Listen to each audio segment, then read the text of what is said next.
एक हॉस्पिटल को दिखाते हुए मूवी स्टार्ट होती है, जहाँ पर हम एक डॉक्टर और एक नर्स को देखते हैं। उस नर्स का नाम एना होता है और डॉक्टर उससे एक ऐसे पेशेंट के बारे में पूछता है जिसके हाथ पर किसी ने बाइट कर ली थी। एना उस पेशेंट का पता करवाने रिसेप्शन पर जाती है, जहाँ पर उसे पता चलता है कि वो पेशेंट अब आईसीयू में एडमिट। तब इस बात से एना काफी हैरान होती है कि सिर्फ एक काटने से वो आईसीयू में है। एना की शिफ्ट खत्म हो गई थी और वो वहाँ से चली जाती और अपने घर के लिए निकल पड़ती। कार में बैठकर वो कार का रेडियो ऑन कर लेती है और रेडियो पर कुछ इम्पोर्टेंट न्यूज चल रही थी, जिसे वो इग्नोर करके सॉन्ग लगा लेती है। घर पहुंचकर एना देखती है कि उसका हस्बैंड बेड पर लेटा हुआ टीवी देख रहा है और जब वो दोनों हस्बैंड वाइफ आपस में बातें कर रहे होते हैं, तब टीवी पर इमरजेंसी न्यूज स्टार्ट हो जाती है, लेकिन उन लोगों की उस तरफ तवज्जो नहीं जाती। नेक्स्ट मॉर्निंग उनकी रूम का दरवाजा अपने आप ही खुल जाता है। तब एना का हस्बैंड उठकर देखता है। वो देखता है कि वहाँ पर उनकी नेबरहुड की एक बच्ची खड़ी हुई जो कि इंजर्ड है, और जब वो बच्ची थोड़ा आगे आती है तब वो देखता है कि उसकी हालत काफी खराब है और वो फौरन उसकी तरफ भागता है और वो एना को एम्बुलेंस बुलाने को कहता है, लेकिन तभी वो बच्ची उस पर झपट कर उसकी गर्दन पर काट लेती और उसकी मांस को स्किन से अलग कर देती है। एना जल्दी से उस बच्ची को हटाकर बाहर की तरफ फेंक देती है, लेकिन वो बच्ची फिर से उठकर तेजी से उसकी तरफ आने लगती है और एना जल्दी से दरवाजा बंद कर लेती और वो देखती है कि उसके हस्बैंड का बहुत ज्यादा खून बह चुका है और वो उसे बचाने की, उसका खून रोकने की काफी कोशिश करती है, लेकिन उसे कुछ भी नहीं हो पाता और वो इमरजेंसी नंबर पर कॉल कर देती है, लेकिन आगे से सारी लाइंस बिजी होती है। वो बार बार ट्राई करती है लेकिन स्टिल लाइंस बिजी आ रही थी। तभी एना का हस्बैंड एक नॉर्मल इंसान की तरह उठकर खड़ा हो जाता है, जैसे कि उसे कुछ भी ना हुआ, और जैसे ही एना उसका नाम लेकर उसे बुलाती है वो उस पर अटैक कर देता है और अब वो काफी तेज, काफी खतरनाक हो चुका था। उसकी आंखों का कलर भी चेंज हो गया था। एना किसी तरह खुद को उससे बचाकर वॉशरूम में खुद को लॉक कर लेती है और वो बाथरूम की विंडो को ओपन करने की कोशिश करती है, लेकिन वो खिड़की उससे नहीं खुलती। तभी बाहर से आवाजें आना बंद हो जाती है और सब कुछ नॉर्मल हो जाता है। एना समझती है कि शायद उसका हस्बैंड चला गया और वो दरवाजे के पास जाकर उसे आवाज लगाती है। बस ऐसा करना ही था कि उसका हस्बैंड दरवाजे को तोड़ने लगता है और अंदर घुसने लगता है। तब एना दोबारा से खिड़की को ओपन करने की कोशिश करती है और इस बार वो खिड़की खुल जाती है। एना जल्दी से खिड़की से कूदने की कोशिश करती है, लेकिन वो उसे पकड़ लेता है। तब बदले में एना उसे हिट करके बाहर कूद कर अपनी जान बचा लेती है। बाहर निकलकर वो अपने एक नेबर से हेल्प मांगती है, लेकिन बजाय उसकी मदद करने के वो उस पर ही गन पॉइंट कर देता है। लेकिन जैसे ही वो एना की तरफ बढ़ने लगता है, एक एम्बुलेंस उसे उड़ाते हुए ले जाती है। एना अपने टाउन की कंडीशन देखती है कि वहाँ पर कितना बुरा हाल हो गया है। लोग पागलों की तरह इधर उधर भाग रहे हैं, जगह जगह पर आग लगी हुई है, लेकिन ये सिर्फ उसकी नेबरहुड में नहीं था, बल्कि पूरा शहर ही इस लपेट में आया हुआ था। तभी अचानक से एना का हस्बैंड बाहर आ जाता है और वो फौरन कार में बैठकर कार को अंदर से लॉक कर लेती, लेकिन इसके बावजूद भी वो उसकी जान नहीं छोड़ता। वो कार पर चढ़ के उसका शीशा तोड़ने लगता है और एना जल्दी से कार स्टार्ट करके वहाँ से निकल जाती है। और तब हमें पूरे शहर का मंजर दिखाया जाता है कि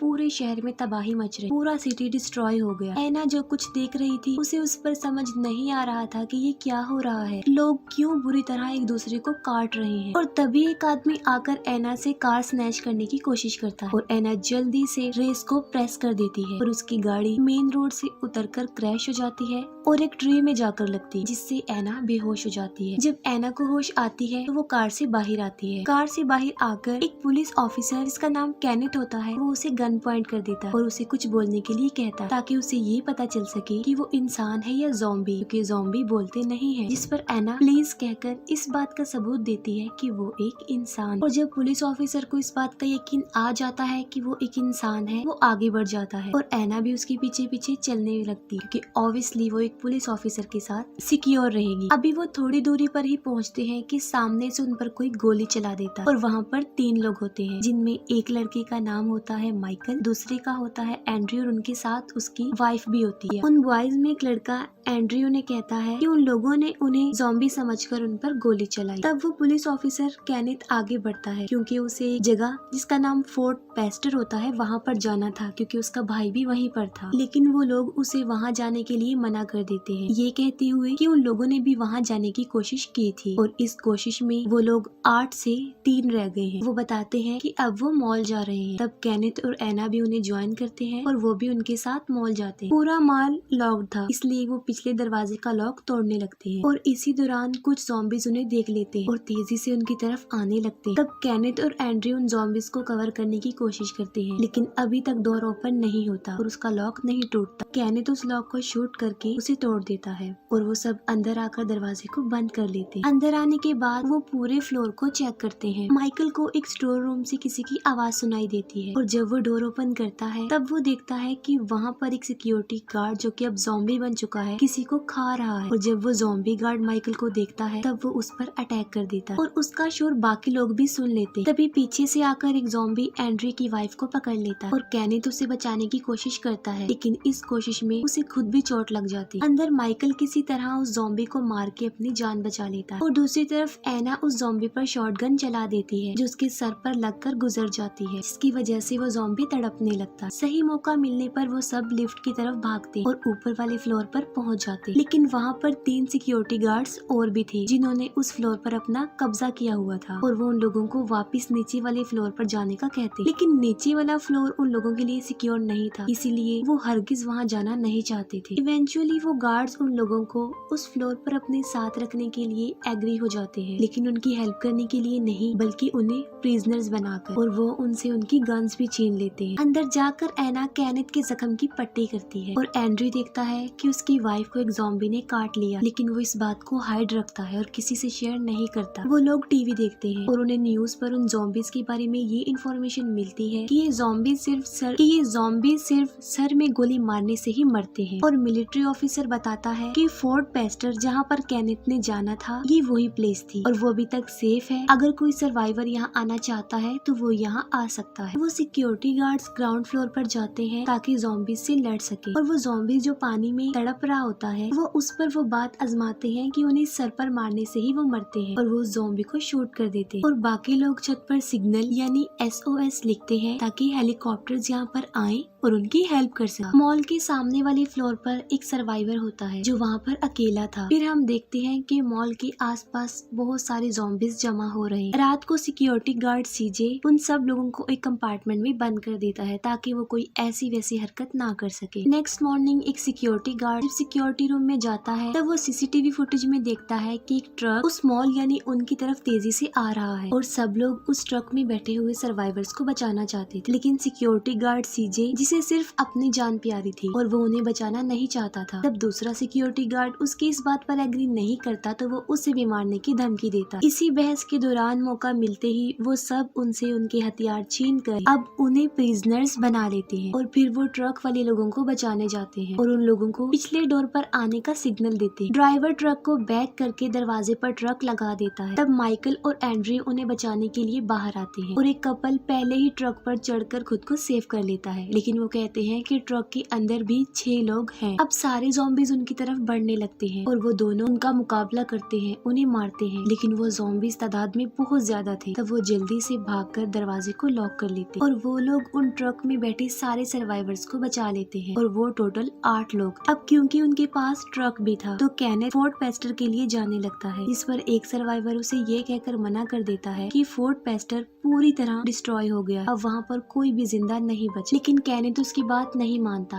और वहाँ से जाने लगता है। तब माइकल उसे ये कहकर रोक लेता है उन लोगों को उसकी यहाँ पर जरूरत। तब कैनेथ अपसेट होकर छत पर जाता है जहाँ पर सामने फ्लोर वाला सर्वाइवर उससे इंफॉर्मेशन मांगता है। तब कैनेथ उसे बताता है कि फोर्ट पेस्टर खत्म हो गया है और अब कोई भी मदद नहीं आएगी। दूसरी तरफ एना उन सर्वाइवर्स में से एक औरत का चेकअप कर रही थी। हालांकि उस औरत को बुखार नहीं था, लेकिन एना को ये बात समझ में नहीं आ रही थी कि उसे कौन सा इन्फेक्शन हुआ है क्योंकि उसकी हालत बिगड़ती जा रही और उसे किसी ने काटा हुआ था। एना दूसरे मेल सर्वाइवर का भी चेकअप करती है और उसे भी किसी ने काटा हुआ था और तभी उस औरत की हालत खराब होने लगती और वो मर जाती है। अभी वो सब लोग सिचुएशन को समझ ही नहीं पाए थे कि वो दोबारा से उठ जाती, एना की तरफ झपटने लगती है। एना एक सरिया उसकी आंख में घुसा कर उसे मार डालती। फिर वो सब लोग आपस में डिस्कशन करने लगते हैं और एना उन्हें बताती है कि ये एक ज़ॉम्बी वायरस है जो काटने से फैलता है और वो उस मेल सर्वाइवर के बारे में बताती है कि उसे भी ज़ॉम्बी ने काटा हुआ है और वो भी अनकरीब ज़ॉम्बी बन जाएगा। ये सुनकर एंड्रे काफी हैरान और परेशान हो जाता है क्योंकि उसकी वाइफ को भी ज़ॉम्बी ने काटा हुआ था और वो चुपके से उसके पास चला जाता है। तब माइकल कहता है कि हमें उस मेल सर्वाइवर को मार डालना चाहिए वरना उनमें से भी कोई नहीं बचे और वो गन लेकर उसे मारने के लिए जाता है। एना जाकर उस आदमी को बताती है कि माइकल उसे मारने आ रहा है लेकिन वो उसकी बात को मजाक ही समझता। माइकल आकर उसे कहता है कि वो सबके लिए खतरा है, उसे मरना होगा क्योंकि वो इन्फेक्टेड है। ये बात सुनकर वो मरने के लिए तैयार हो जाता है। एंड्रे अपनी वाइफ के पास जाता है और उसे इस बारे में कुछ भी नहीं बताता बल्कि ये कहता है कि उसका जख्म अब ठीक हो रहा। निकोल अपने फादर को गुड बाय कहती है। केनेथ उस पर नजर रख रहा था क्योंकि वो उसके ज़ॉम्बी बनने का वेट कर रहा था और जैसे ही निकोल का बाप ज़ॉम्बी बनता है वो मौका देखते ही उसे शूट कर देता। अब वो सब लोग खुशी खुशी वहाँ पर अपनी जिंदगी गुजारने लगते हैं क्योंकि वहाँ पर किसी भी चीज की कोई कमी नहीं। एंड्रे ने अपनी वाइफ से किसी को भी मिलने नहीं दिया और केनेथ और सामने वाले सर्वाइवर के बीच भी बोर्ड नोट के जरिए बातचीत होती रहती थी और वो सब लोग काफी इंजॉय कर रहे थे। लेकिन टाइम गुजरने के साथ साथ मॉल के बाहर ज़ॉम्बीज की तादाद में भी इजाफा हो रहा था। एक दिन वो सब बैठकर डिनर कर रहे होते और तभी लाइट चली जाती है और हर तरफ अंधेरा छा जाता। तब केनेथ, माइकल, सीजे और सिक्योरिटी गार्ड बेसमेंट में जनरेटर के लिए जाते हैं। वहाँ पर उन्हें कुछ आवाजें सुनाई देती हैं और वहाँ पर किसी की मौजूदगी का एहसास होता है और अचानक से उनके सामने एक डॉग आ जाता है जिसे देखकर वो रिलैक्स हो जाते हैं। तभी अचानक से एक ज़ॉम्बी आकर सिक्योरिटी गार्ड को पकड़ लेता है और उसे बाइट कर लेता है। उस गार्ड के चिल्लाने से बाकी ज़ॉम्बीज भी वहाँ पर आ जाते हैं और वो लोग जान बचाने के लिए वहाँ से भागते हैं। उस सिक्योरिटी गार्ड को वो नहीं बचा पाते और सारे ज़ॉम्बीज उसे पकड़ के खा लेते हैं। वो लोग एक गेट के पीछे खुद को लॉक कर लेते हैं और उन ज़ॉम्बीज को मारने लगते हैं लेकिन उनकी गोलियां भी खत्म हो रही थी। तब माइकल उन ज़ॉम्बीज पर पेट्रोल छिड़क देता है और वहाँ पर आग लगा देता है जिससे सारे ज़ॉम्बीज जलने लगते हैं और यहाँ पर ज़ॉम्बीज से उनकी जान बच जाती है। एंड्रे की वाइफ की डिलीवरी का टाइम था और एंड्रे ने उसे चारों तरफ से बांधा हुआ था। उसकी वाइफ की आखिरी सांसें चल रही थी और देखते ही देखते वो मर जाती और देखते ही देखते वो दोबारा से जिंदा हो जाती है जो कि अब एक ज़ॉम्बी बन गई। अब क्योंकि वो जिंदा थी तो वो एक बच्ची को पैदा करती है। तब एंड्रे उसका मुंह बंद कर देता है ताकि उसका शोर सुनकर कोई यहाँ ना आ जाए। तब एक सर्वाइवर लेडी उस रूम में आती है और जब वो एंड्रे की वाइफ को देखती है तो वो अपनी पिस्टल निकालती। तब एंड्रे उसे कहता है कि वो क्या उसकी वाइफ को मारेगी, वो उसकी फैमिली से दूर रहे। लेकिन वो लेडी उसकी वाइफ को शूट कर दे और बदले में एंड्रे उस लेडी को शूट कर देता है। मरते मरते वो लेडी एंड्रे पर भी गोली चला देती और वो भी मर जाती। शोर की आवाज सुनकर सब लोग वहाँ पर आते हैं और वो देखते हैं कि वो सब मर गए हैं लेकिन वो बच्ची अभी जिंदा है। एना उसके चेहरे से कपड़ा हटाती है तो वो देखती है कि वो बच्ची ज़ॉम्बी है यानी वो इन्फेक्टेड ही पैदा हुई है और एना उसे भी मार डालती है। ये देखकर वो सब लोग आपस में डिस्कस करते हैं कि वो ज़ॉम्बीज के शिकार में आकर ऐसे हरगिज नहीं मरेंगे। तब माइकल उन्हें बताता है कि उसने बेसमेंट में 2 बसेस देखी थी और वो उसमें बैठकर यहाँ से भाग सकते हैं। तब एक सर्वाइवर मजाक में कहता है कि उसके बाद वो उसकी बोट में जाएंगे और वहाँ से वो भाग जाएंगे। तब ना चाहते हुए भी सब लोगों को इस रिस्की प्लान पर एग्री होना पड़ता है और वो डिसाइड करते हैं कि बोट से जाने के बाद वो एक ऐसी जगह पर जाएंगे जहाँ पर कोई भी आबादी नहीं होगी। वो लोग उस जगह पर अपनी सिक्योरिटी के लिए पूरा इंतजाम करते हैं क्योंकि वहाँ पर किसी चीज की कोई कमी नहीं। केनेथ सामने वाले सर्वाइवर को बताने जाता है कि सिर्फ 5 दिन रह गए और वो सर्वाइवर कहता है कि वो भूखा है और उसकी हालत देखकर ऐसा नहीं लग रहा था कि 5 दिन तक बगैर खाए पिए वो जिंदा रहे। वो उस डॉग के ऊपर खाने का सामान और एक वॉकी टॉकी रखकर रस्सी के जरिए उसे नीचे उतार देता और वो सामने वाला सर्वाइवर विसल बजाकर उस डॉग को अपनी तरफ बुला लेता और एक छोटे से दरवाजे से उसे अंदर ले लेता। लेकिन उसके साथ बहुत सारे ज़ॉम्बीज भी उस दरवाजे के जरिए अंदर चले जाते हैं। वो वॉकी टॉकी के जरिए उस सर्वाइवर से कांटेक्ट करते हैं जिस पर उन्हें पता चलता है कि उसे भी उन ज़ॉम्बीज ने काट लिया। फिर तभी उन्हें ट्रक की आवाज आती है और उस ट्रक में निकोल होती है जो सामने वाले सर्वाइवर की दुकान पर जाती है उस डॉग को बचाने के लिए है। उन लोगों को वही सर्वाइवर नजर आता है जो कि अब ज़ॉम्बी बन गया था और वो निकोल को वहाँ से निकलने का कहते हैं और ये कहते हैं कि वो वहाँ पर छुप जाए। तब वो लोग गटर के जरिए उसे बचाने के लिए जाने का प्लान बनाते हैं और एक सर्वाइवर को डोर पर खड़े होने का कहते हैं ताकि जब वो वापस आए तो दरवाजा खुला हो। गटर के जरिए वो सब लोग दुकान के बाहर तक आ जाते हैं लेकिन जब लास्ट वाला सर्वाइवर आने लगता है तब गटर के ढक्कन की आवाज से वो ज़ॉम्बीज उन्हें देख लेते हैं और उनकी तरफ बढ़ने लगते हैं और वो लोग ज़ॉम्बीज का मुकाबला करके उन्हें मार कर उस शॉप के अंदर चले जाते हैं और वहाँ पर उन्हें वही सर्वाइवर मिलता है जो इस शॉप का ऑनर था और वो अब ज़ॉम्बी बन गया था और केनेथ उसे सॉरी कहते हुए शूट कर देता। फिर वो निकोल को देखते हैं कि वो बिल्कुल सही सलामत। फिर वो लोग वहाँ से अपने लिए बहुत सारे हथियार इकट्ठा करते हैं और तब सीजे एक प्लान बनाता है। वो एक गैस सिलेंडर बाहर फेंकता है और उस सिलेंडर को शूट कर देता है, जिससे बहुत बड़ा ब्लास्ट होने की वजह से ज़ॉम्बीज मर जाते हैं और वो सब गटर की तरफ भागते हैं। सबसे आखिर में सीजे रह जाता है और फिर वो भी गटर में आ जाता है और सबसे आखिर में एक सर्वाइवर बचता है और ज़ॉम्बीज से बचने की वजह से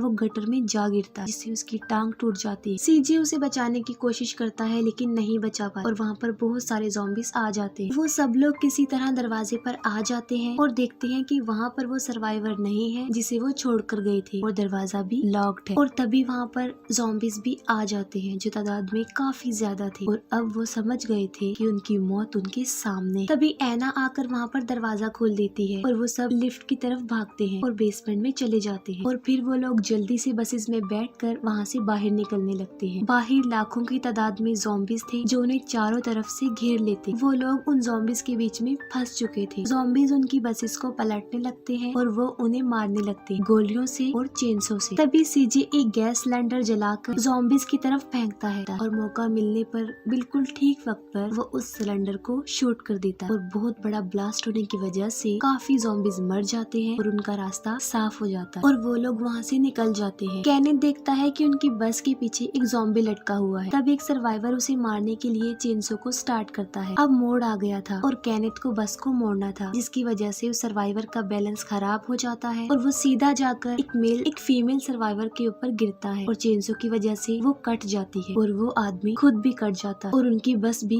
पलट जाती है। तब सीजे देखता है कि दूसरी बस पीछे नहीं है और वो अपनी बस को पीछे की तरफ लाते हैं। अब वो सर्वाइवर जो कि सेल्फिश था बगैर किसी की हेल्प किए बाहर आ जाता है, लेकिन बाहर अकेला वो ज्यादा देर तक जिंदा नहीं रहता। एक ज़ॉम्बी उस पर झपट कर उसे मार डालता है। वो लोग दूसरी बस की तरफ जाने लगते हैं, लेकिन जब ऐना जाने लगती है तब वो ही सेल्फिश सर्वाइवर जो अब ज़ॉम्बी बन चुका था और ऐना उसे मार डालती है। गोली की आवाज सुनकर बाकी ज़ॉम्बीज भी वहाँ पर आ जाते। मौके का फायदा उठाकर ऐना उसकी पॉकेट से बोट की चाबी ले लेती है और बाकी सर्वाइवर्स उसे बचाने की कोशिश करते। चाबी लेकर वो बस की तरफ भागती है और सारे ज़ॉम्बीज भी उसके पीछे ही थे। माइकल किसी तरह उसे बचाकर बस के अंदर खींच लेता है और सीजे दरवाजा बंद कर देता है और फिर वो लोग बोट के पास पहुँच जाते हैं। सब लोग उतरकर बोट की तरफ जाने लगते, लेकिन सबसे आखिर में सीजे रह जाता जो कि वहीं फंस जाता है और वो उन सबकी जान बचाने के लिए ज़ॉम्बीज को कवर करता है। लेकिन थोड़ी ही देर में सारे ज़ॉम्बीज उसे पकड़ लेते हैं और वो उन लोगों के लिए अपनी जिंदगी को सैक्रिफाइस करता है। उसके सामने कोई रास्ता नहीं होता तो वो एक गैस सिलेंडर को शूट करके उन ज़ॉम्बीज के साथ खुद भी मर जाता है। वो सब लोग बोट पर चढ़ जाते हैं, लेकिन माइकल उनके साथ नहीं जाता और अफसोस की बात ये है क्योंकि उसको भी ज़ॉम्बी ने काट लिया था और वो बोट के जरिए उन सबको वहाँ से भेज देता है और उन लोगों को जाते हुए वहाँ से देखता है। ऐना इस सब से खुश नहीं होती क्योंकि वो उसे वहाँ पर छोड़ना नहीं चाहती थी, वो उसकी हेल्प करना चाहती क्योंकि उन लोगों की जान बचाने की वजह से ही माइकल को अपनी जिंदगी को सैक्रिफाइस करना पड़े। ऐना बहुत ज्यादा दुखी होती। जैसे ही उनकी बोट थोड़ी दूर जाती है माइकल खुद को शूट करके मार डालता और इसी इमोशनल सीन के साथ ये मूवी यहीं पर एंड हो जाती।